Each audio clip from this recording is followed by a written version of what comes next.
Hello everyone, Jay Smith here with you on Teacher Not Preacher, episode number 2.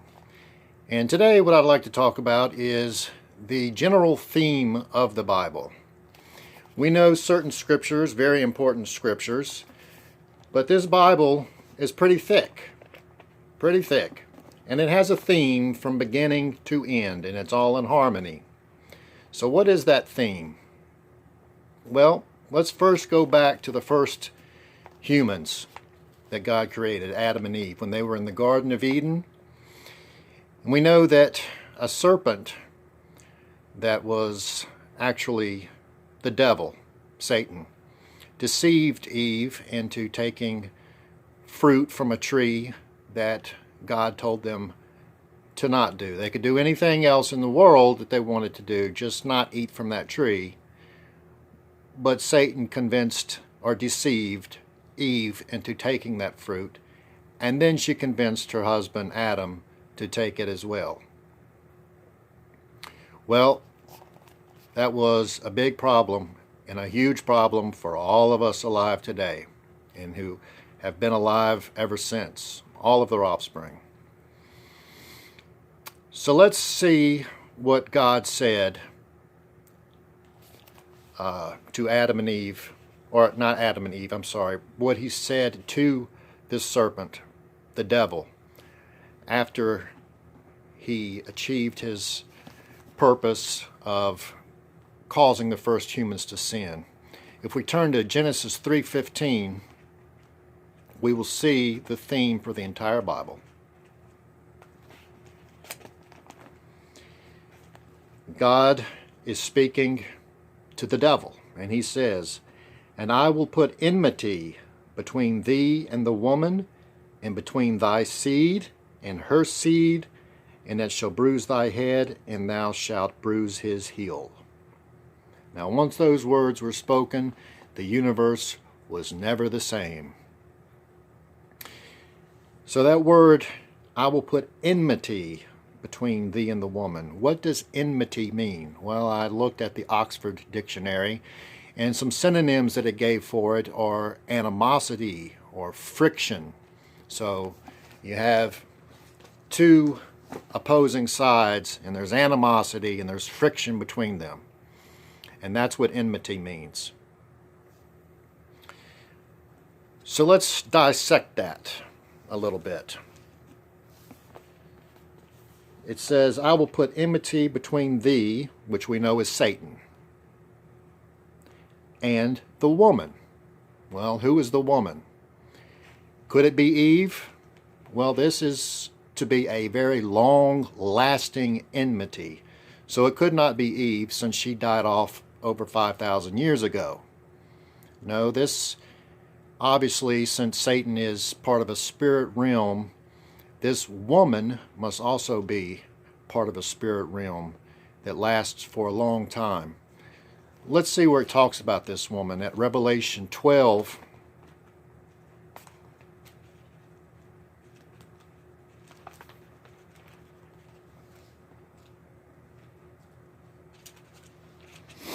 And the first 2 verses. "And there appeared a great wonder in heaven, a woman clothed with the sun and the moon under her feet, and upon her head a crown of 12 stars. And she, being with child, cried, travailing in birth, and pained to be delivered." So we can see that this is a heavenly organization of spirit creatures. This is not a literal woman.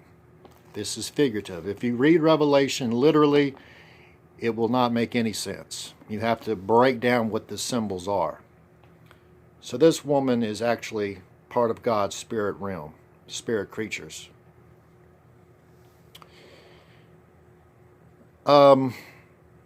Next, we're talking about the seed. "I'll put enmity between your seed and her seed." All right, well, what is Satan's seed?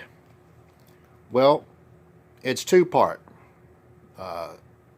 One part is a spiritual realm, and another part is the physical realm that we're in. Let's look at the spiritual realm. of Satan's seed and who they are. Revelation 12, verse 9.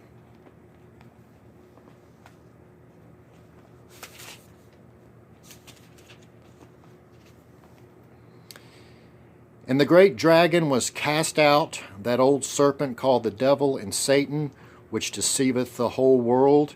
He was cast out into the earth, and his angels were cast out with him. So that's showing us that angels that God created decided to side with Satan, and they suffered the same punishment. They were cast out of heaven onto our planet Earth. Let's also look at Ephesians chapter 6, verse 12.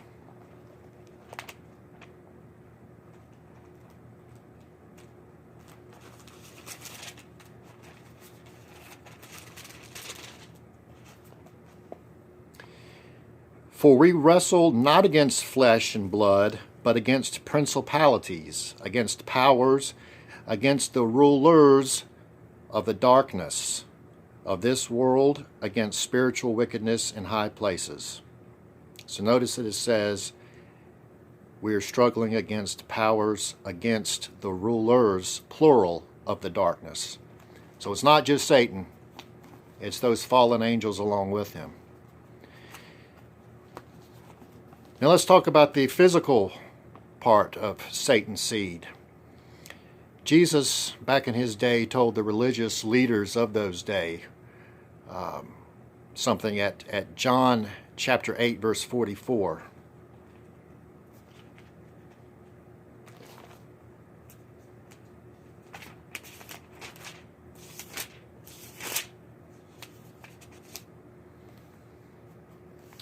Now this is Jesus speaking to the religious leaders, the bigwigs of the time. He said, "Ye are of your father the devil, and the lusts of your father ye will do. He was a murderer from the beginning and abode not in the truth, because there is no truth in him." So we can see there that Jesus was calling these humans, these religious leaders, they were evildoers. He called their father Satan. So they're also part of Satan's seed.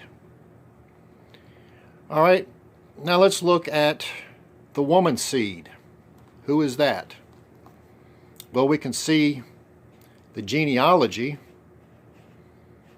of where this seed is coming through. If we turn to Genesis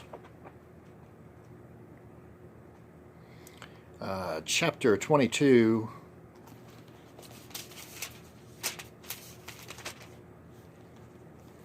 verses 15 through 18, this is an angel talking to Abraham. "And the angel of the Lord called unto Abraham out of heaven the second time, and said, By myself have I sworn, saith the Lord, for because thou hast done this thing, and hast not withheld thy son, thine only son, that in blessing I will bless thee, and in multiplying I will multiply thy seed as the stars of the heaven, and as the sand which is upon the seashore, and thy seed shall possess the gate of his enemies." We can look further, chapter 26, verse 4.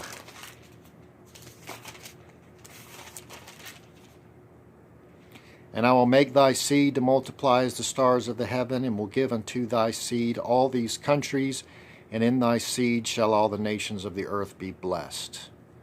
And again at 28:14. "And thy seed shall be as the dust of the earth, and thou shalt spread abroad to the west, and to the east, and to the north, and to the south, and in thee and in thy seed shall all the families of the earth be blessed."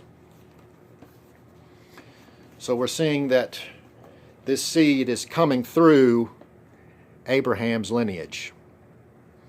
Well, who was part of Abraham's lineage? Well, a man by the name of Jesus Christ appeared in the year 29 AD, and he was baptized. And what happened after he was baptized. Let's look at Matthew 3:17.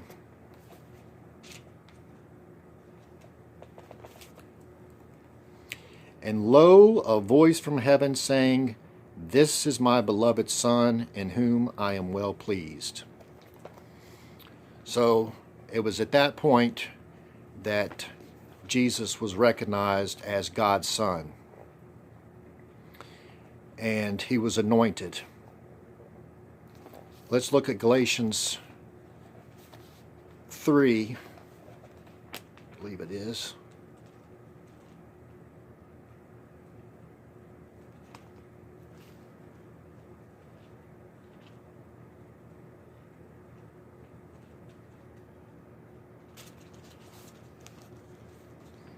I believe it's, yes, okay, it's chapter 3, verse 16 in Galatians. Now to Abraham and his seed were the promises made. He saith not, and to seeds as of many, but as of one, and to thy seed, which is Christ. So Christ is the seed of the woman, part of it. Just like Satan's seed, there's more than one part to it. So who's the other part of the woman's seed? Well, let's look at Revelation 12:17. And again, all these scriptures that I'm reading is from the original King James Version.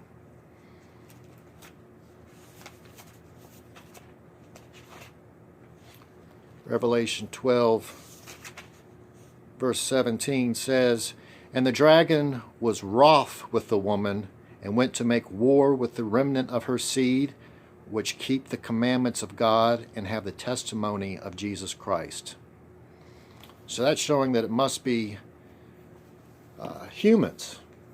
There also must be humans involved. But are these just any humans? No. Let's take a look at Revelation chapter 14, verses 1 through 4. There is a specific number that God has chosen to be co-rulers with Jesus in heaven that are also part of the woman's seed. And it says here, And I looked, and lo, a lamb stood on the Mount Sion, and with him 144,000, having his Father's name written in their foreheads. And I heard a voice from heaven as the voice of many waters, and as the voice of a great thunder, and I heard the voice of harpers harping with their harps, and they sung as it were a new song before the throne, and before the four beasts and the elders, and no man could learn that song but the 144,000, which were redeemed from the earth. So they were humans at one point. They were redeemed. These are they which were not defiled with women, for they are virgins. These are which follow the Lamb whithersoever he goeth. These were redeemed from among men, being the firstfruits unto God and to the Lamb. So there we see that there are going to be 144,000 humans chosen from earth to rule, co-rule with Jesus in heaven as part of the woman's seed. Okay, so that's about all I wanted to talk to you about today, was the enmity, what it means, who the woman is, who her seed is, and who Satan's seed is, and to know that there's going to be animosity between those two seeds. Okay, and so in the next episode, I will discuss how this enmity developed, how it started. Okay, so I hope you learned something, and thank you so much for listening. And God bless you, and have a wonderful day.